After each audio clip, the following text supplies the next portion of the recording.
হ্যাঁ গাইস, আজকে রাস্তায় যেতে যেতে হঠাৎ 10 টাকার একটা নোট কুড়িয়ে পেলাম। আর চুল কাটতে গিয়ে শিবু ভাই যে এরকম করবে সেটা আমি একদমই ভাবতে পারিনি। আচ্ছা চলো প্রথম থেকেই বলি। আজকে বেরিয়ে গেলাম বালিগড়িয়ার দিকে। প্রথমে গেলাম টিউশনে। টিউশন শেষ হওয়ার পর ভাবলাম একটু চুলটা কেটে নেওয়া যাক, কারণ আমরা সোমবার যাব জল ঢালতে আমাদের সহস্রলিঙ্গ শিবের মাথায়, তাই একটু চুলটা না কাটলে হয়। তারপর আমরা চলে গেলাম মা মনসা সেলুনে। সেখানে প্রথমে শুভ চুল কাটতে বসলো, তখন আমি আর অংশু গেলাম কিছু খেতে। হঠাৎ রাস্তায় দেখি 10 টাকার নোট পড়ে আছে। তাড়াতাড়ি তুলে দেখি, আরে বাবা এটা তো ফেক নোট।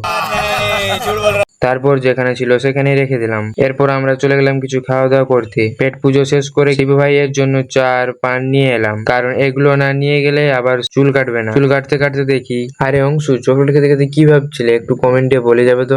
ডিপ্রেশন। তারপর চুল কেটে বাড়ি এলাম। বাড়িতে এসে চান করে খাওয়া দাওয়া করে চলে গেলাম মাঠে। বৃষ্টির জন্য ক্রিকেট খেলা বন্ধ ছিল, তাই মাঠে গিয়ে দেখি একটা ফুল স্কোয়াড বসে আছে। তারপর একটা কাস্টম খেললাম আর সোজা বাড়ি চলে এলাম।